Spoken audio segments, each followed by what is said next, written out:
ஐஸ்வர்யாவே இன்னும் வரலையே.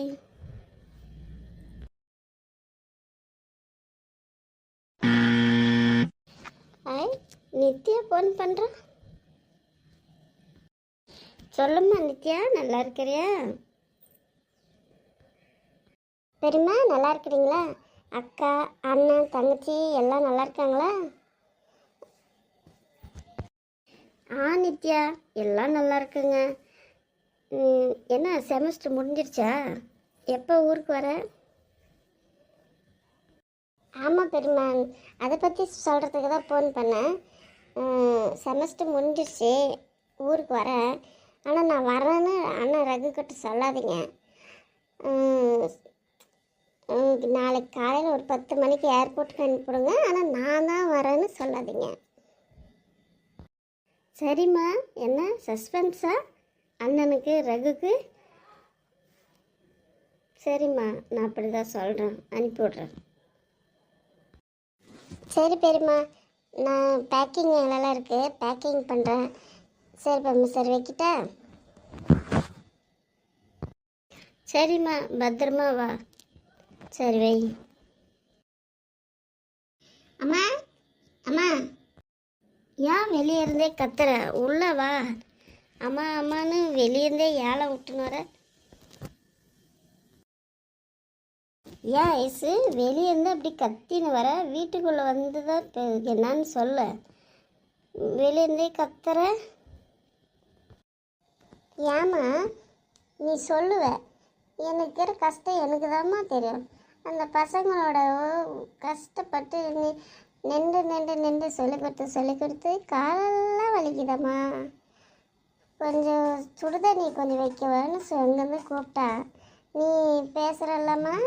உனக்கு தெரிஞ்சாதாம்மா, உனக்கு இருந்தாதாம்மா, அப்போதாம்மா உனக்கு தெரியும். ஏன் ஐஸு, ஈட்டர் சுவிட்சு போடுறதுக்கு கூட உனக்கு அவ்வளோ கஷ்டமாக இருக்குதா? சுவிட்சு போட்டேன்னா தண்ணி சுடு தண்ணி வருது, அதுக்கு கூட உன்னால் முடியாதோ? அம்மா எனக்கே ரொம்ப டயர்டாக இருக்குதம்மா. படுத்தா எந்திரிக்கவே மாட்டேன். காலெல்லாம் அப்படியே வலி, ரொம்ப உடம்பெல்லாம் ஒரு மாதிரியே பண்ணுதும்மா. உனக்கு என்னம்மா சொல்லிட்டேன் நான், எப்படி புரிய வைக்கிறது உனக்கு? சரி சரி, போயிட்டு கால் கை முஞ்செல்லாம் கழுவினா ட்ரெஸ் சேஞ்ச் பண்ணு வா. சும்மா இங்கே டைம் வேஸ்ட் பண்ணின்னு இருக்காத, வந்து உக்காரு.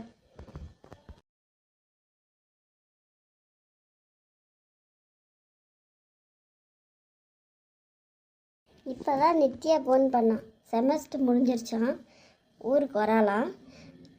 ரகுக்கிட்டலாம் சொல்லாத பெரியம்மான்னு சொல்கிறா. அப்படியாம்மா, நித்யா வராளா? சரி சரி, வரட்டு விடுமா. பாவம், அவள் போய் ஹாஸ்டலில் தங்கின்னு சாப்பாடெல்லாம் எப்படிக்குதோ என்னவோம்மா. அவளுக்கு வந்தால் நல்லா சமைச்சு கொடும்மா. நான் சமைச்சு கொடுக்காத வேறு யார் சமைச்சு கொடுக்குவாங்க ஐஸு? பாவம், அவளும் அம்மா அப்பா இல்லாத பொண்ணு, நம்ம தான் நல்லா பார்த்துக்கணும். நான் அதெல்லாம் நல்லா சமைச்சு கொடுக்குவேன். அம்மா, ரகனாக்கும் நித்யாளுக்கும் அம்மா அப்பா இல்லைன்ற கவலையே இருக்கக்கூடாதம்மா. நீ கிடச்ச வரையும் அவங்கள அந்த மாதிரி பார்த்துக்கணும்மா. இன்றைக்கி சொல்கிறேன் கேட்டுக்க. மற்றவங்கெல்லாம் அப்படி அம்மா அப்பா இல்லைன்னா அப்படி கொடுமைலாம் பண்ணுவாங்கள்ல, என்றைக்குமே நீ அந்த மாதிரிலாம் எதுவும் பண்ணிடாதம்மா. ஏன் வயசு நீ சொல்லுமா? சின்ன வயசுலேருந்து இது வரையும் நான் அவங்கள என்னுடைய பசங்க உங்களை எப்படி இதுன்றேன்னா அது மாதிரி தான் அவங்களையும் பார்க்குறேன். எதானா அவங்களுக்கு உங்களுக்கு கம்மியாக அவங்கள ஏதாவது பார்க்குறேன்னா எனக்கு எப்பயுமே அந்த மாதிரிலாம் தோண்டாத வயசு. உங்கள் அப்பாவுக்கும் அந்த மாதிரிலாம், உங்கள் அப்பாவும் அந்த மாதிரிலாம் நினைக்க மாட்டார், நானும் அந்த மாதிரி நினைக்க மாட்டேன். சரிம்மா. என்ன இன்னைக்கு ரொம்ப கஷ்டமாக இருக்குதுன்னு சொல்கிறேன், என்ன நடந்துச்சு? ஏன் அது வழக்கத்தை விடவே இன்றைக்கி ரொம்ப முடியலன்னு சொல்கிறேன், என்ன உடம்புக்கு எதனா பண்ணுதா என்ன? அம்மா இன்றைக்கி தாம்மா தெரிஞ்சு டீச்சரோட கஷ்டம்னா என்ன எப்படின்னு. என்னம்மா பசங்க அவங்க நின்று சொல்லி கொடுத்து அவங்கக்கிட்ட ஒரு கொஸ்டினுக்கு ஆன்சர் வாங்கிறதுக்குள்ளே எனக்கு போதும்னு ஆச்சு. அப்போ தான் எனக்கு தெரிஞ்சு நாம்பளும் படிக்கிற போது டீச்சர்களெல்லாம் இப்படி தான் நம்ம டீச்சருங்களும் கஷ்டப்பட்டுப்பாங்களோன்னு. அப்பா அப்பா அப்பா அப்பா முடியலம்மா. அவங்களுக்குன்னு வந்தால் தான் தெரியும்னு பெரியவங்க சும்மாவா சொல்லியிருக்கிறாங்க. என்ன ஆச்சு? ராத்திரியெல்லாம் தூங்காமல் கொஸ்டின் பேப்பர் ரெடி பண்ணின்னு போய் டெஸ்ட்டு வச்சா என் கிளாஸில் ஒரு மற்றவங்களாம் நல்லா எழுதுகிறாங்க. ஒரு 2 பேர் இருக்கிறாங்கம்மா. அவங்க என்ன பண்ணுற அட்டகாசும் அப்போ சொல்லிக்க அளவில்லம்மா. சரி, சின்ன பசங்கள்லாம் வயசு அப்படி என்ன பண்ணாங்க?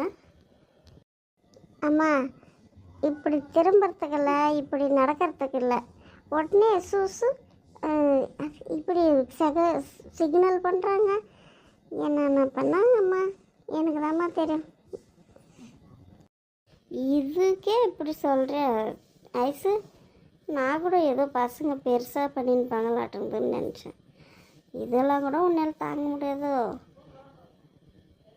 அம்மா, அப்பா அது ஃபோன் பண்ணியாச்சா? காலையில் ஃபோன் பண்ணார். முன்ன பண்ணால் ஏதோ மீட்டிங்கில் இருக்கார் போல், அதனால் எடுக்கலை. அம்மா, ரோஷினி அக்கா எல்லோரும் வந்த பின்னாடி டீ போடம்மா, எல்லாருக்கும் சேர்த்து. இப்போ வேணாம். சரி, அப்படி தான் போடுறேன். அதனால தான் நானும் அமைதியாக உட்காந்துருந்தேன். இல்லைன்னா இவ்வளோ நேரம் நீ சரி வந்தேன்னு போட்டுன்னுப்பேன். சரி, அவங்களும் வந்துட்டோம், ஒட்டுக்கா போட்டு சாப்பிட்டுலான்றாங்க. சரி அம்மா, நான் கொஞ்சம் நேரம் போய் ரெஸ்ட் பண்ணுறேன். என்னை எந்த டிஸ்டர்ப் பண்ணாத.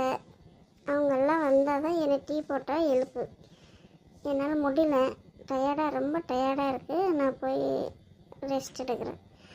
அங்கேருந்து ஐஸுன்னெல்லாம் எனக்கு இதுன்னு கிடக்காத. நான் இப்போயே சொல்லிட்டு போகிறேன். மறந்தும் ஐஸுன்னு கூட்டுன்னு கிடக்காத. சரி, போயிட்டு ரெஸ்ட் எடு. நீ தான் சொல்லிட்டுல, அப்புறம் என்னத்துக்கு நான் உன்னை கூப்பிட்டு இருக்கிறேன். எழுந்திரிச்சு போய் ரெஸ்ட் பண்ணு.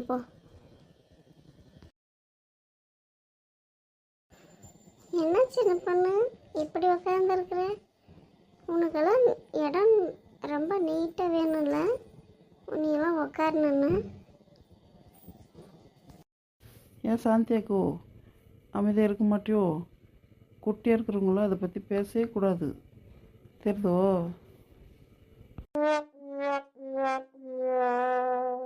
பத்தியா, வந்ததுமே ஆரம்பிச்சிடுறீங்களே உங்கள் இதை. அமைதியாக இருங்க. லட்சுமி, என்ன நேற்று போனுங்கள்ல, பொண்ணு உனக்கு பிடிச்சிச்சா? என்ன ஏது? அங்கேருந்து முத்துமாரி கேட்கணுன்னு வந்துட்ட, என்ன ஆச்சு? அக்கா, அது பொண்ணே ரொம்ப சின்ன பொண்ணாக இருக்குது அக்கா. அதனால தான் எப்படி சொல்கிறதுன்னு நான் முத்துமாரி கேட்கலான்னு வந்துட்டேன். எனக்கே கொஞ்சம் பிடிக்கல. பொண்ணெல்லாம் நல்லா தான் இருக்கிறா, ஆனால் குட்டியூண்டு இருக்கிறா. முத்துமாரிக்கு செட்டு வருமா? பார்த்தா கொஞ்சம் 2 பேரும் ஜோடி பொருத்தம்னு ஒன்று இருக்குல்லக்கா. சின்ன பொண்ணு நான் இன்னும் சொல்லலை. அவள் சரி நம்ம பையனுக்காக கூட்டின்னு போனான், அவளெல்லாம் நான் இன்னும் சொல்லலை. கொஞ்சம் பொண்ணு சின்னதாக இருக்கிற மாதிரி இருக்கிறாக்கா, அதுதான் நான் கவனிட்டேன். அக்கோய், இதனால தான் நேற்று சைலண்ட்டாக இருந்தீங்களோ? ஏன் லட்சுமி அக்கா? சரி, நானும் என்ன செய்யட்டும், நீங்கள் கேட்டது அந்த பொண்ணு தான் ஞாபகம் வந்துச்சு, அதான் கூட்டின்னு வந்தேன். பொண்ணு நல்லா தான் இருக்கிறா, ஆனால் குட்டி ஒன்று தான் இருக்கிறா. ஆமாம், முத்துமாரிக்கு நானும் நினச்சேன். சரி, இருந்தாலும் சொல்லி கூட்டின்னு போனால் அங்கே போனால் பார்ப்போன்னு தான் இருந்தேன். சரி, நான் தப்பாக தெரிஞ்சிருந்தேன், என்னை மன்னிச்சிருக்கா. ஐயோ சின்ன பொண்ணு, நீ என்ன மன்னிப்பெல்லாம் கேட்குற? இதெல்லாம் ஒரு பொண்ணுன்னு இருந்தால் ஒரு பையன் இருந்தால் எல்லாம் பார்க்குவாங்க, செய்வாங்க தான். உன்னையெல்லாம் யாரும் தப்பு சொல்லம்மா. இதெல்லாம் ஒன்றும் இது இல்லைம்மா, விடுமா, நீ ஒன்றும் கவலைப்படாத. இந்த லட்சுமி அக்காவுக்கு எவ்வளோ பேர் சம்மதம், வீடு எவ்வளோ பேர் இருந்துச்சு. என்ன பொண்ணு கட்டினா குட்டியூண்டு இருக்குதான். குட்டியூண்டு இருந்தால் முத்துமாரிக்கிட்ட குடும்பம் நடத்த மாட்டாலோ என்ன? குட்டியூண்டு இருக்குதுன்ட்டாங்க. டீ கூட குடிக்க வைக்காத கூட்டின்னு வந்தாங்க. இனி இவங்களோட எங்கென்னா போகிறதுக்கு யோசிக்கணும்ப்பா. இங்கேருந்து அடித்து பிடிச்சி இழுத்துன்னு போனாங்க. அங்கே போனாக்கா ஒரு டீ தண்ணி கூட குடிக்க விடல. என்ன பொண்ணு பார்க்க போனாங்களோ. யோ சாந்தியாக்கோ, நீங்கள் மனசுக்குள்ளே நினைக்கிறீங்கன்னு வெளியே பேசுகிறீங்க. என்ன சொல்கிறீங்க? டீ தண்ணி கூட கொடுக்கலையா? ஏக்கா, அந்த பொண்ணே இதுக்கு ஏதோ கால் வந்துருச்சுன்னு போச்சு. சரி, நம்ம எங்கள் அக்காவுக்கும் பொண்ணு பிடிக்கணும். அங்கே போய் எப்படி அக்கா டீ குடிக்குவாங்க? பிடிச்சிருந்தா தானே டீ குடிக்குவாங்க. ஏதோ ஒரு தண்ணி வாங்கி குடிக்க இது என்ன பிடிக்காதவளை எப்படின்னுவாங்க? இரு உனக்கும் ஒரு பொண்ணு இருக்குதுல்ல, பார்க்கலாம் நீ என்ன செய்கிறன்றது. உடனே எங்கள் பொண்ணு இப்போ தான் குட்டியுன்றதுல அவளுக்கு எடுக்கிற சின்ன பொண்ணு, இதெல்லாம் ரொம்ப ஓவர் சின்ன பொண்ணு. ஏக்கா, பின்ன என்னக்கா மனசுக்குள்ளே நினச்சாலும் அப்படி நினைக்கிறீங்கல்ல, அது தப்பு தானே. மனசுக்குள்ளே நினைக்கிறீங்கன்னு வெளியே சத்தமாக சொல்கிறீங்க. இப்போ இந்த அக்காலாம் என்ன நினைப்பாங்க? அப்போ இவங்களாம் வாங்கி கொடுக்காத உன்னை கூட்டின்னு வந்துட்டோங்களா? அங்கே வேணாம், சரி நம்மளுக்கு ஒரு இடம் பொண்ணு பிடிச்சிருந்தா அங்கே அந்த இடத்துல கை நிலைக்கலாம். இல்லைன்னா அந்த மாதிரி செய்யக்கூடாது தானே, சாப்பிடக்கூடாது தானே, அதான் கூட்டின்னு வந்தாங்க. வந்தது டைம் ஆயிடுச்சுன்னு அவங்கவுங்க வீட்டுக்கு வந்துருச்சு. அதுக்கு என்ன பண்ண சொல்கிறீங்க இப்போ? இல்லை, ஸ்வீட் கடைக்கெல்லாம் கூட போனீங்க, எதனா ஒரு ஜூஸு ஒரு ஸ்வீட்டு இந்த மாதிரி கூட வாங்கி கொடுத்துன்னுக்கலாம். அப்போ எது ஒரு 4 பேர் கூட்டின்னு போகிறாங்கன்னா எதனா வாங்கி கொடுத்தா தானே ஒரு இது. என்ன சின்ன பொண்ணு, நீ லட்சுமி அக்காவுக்கு சப்போர்ட் பண்ணாத, எங்கேயும் கொஞ்சம் பாரு. எதனா வாங்கி கொடுத்தா தானே நமக்கு எதனா சாப்பிட்டு வரவங்க சாப்பிடாத வரவங்க அந்த மாதிரி நினைக்கணும்ல. சரி விடு, என்ன பாப்பா, நேரமாக இருந்துச்சு, நம்மளே டைம் ஆயிடுச்சுன்னு அடிச்சுட்டா வந்தாங்கல்ல. சும்மா இந்த மாதிரிலாம் சாந்தியாக்கா பேசாத வேணாம். இதெல்லாம் என்னத்துக்கு? அவங்க காதில் விழுந்தால் அவங்க இதை நினைக்குவாங்க. அமைதியாக இருக்க மாட்டியா நீ? என்னவோ போ சாந்தியாக்கா, ஒன்றும் சரியில்லை பண்ணி வர வர மாமியாக கலந்த போல் ஆகிற சாந்தியாக்கா. ஹாய் நண்பர்களே, இந்த வீடியோ பிடிச்சிருந்தா லைக் பண்ணுங்கள், கமெண்ட் பண்ணுங்கள், கண்டிப்பாக சப்ஸ்கிரைப் பண்ணுங்கள் நண்பர்களே. உங்களோட சப்போர்ட் எங்களுக்கு ரொம்ப தேவை. ஸோ சப்போர்ட் பண்ணுங்கள் நண்பர்களே. பாய் நண்பர்களே. அப்புறம் நிறைய பேர் கமெண்ட் பண்ணுறீங்க இந்த மாதிரி வீடியோ நல்லாயிருக்கு அப்படின்னலாம். ஸோ ரொம்ப நன்றி நண்பர்களே. இதே மாதிரி சப்போர்ட் கொடுத்துட்டே இருங்க. நாங்களும் உங்களுக்காக நல்ல நல்ல கதை நல்ல நல்ல கான்செப்ட் எடுத்துகிட்டு வரோம் நண்பர்களே. பாய் நண்பர்களே.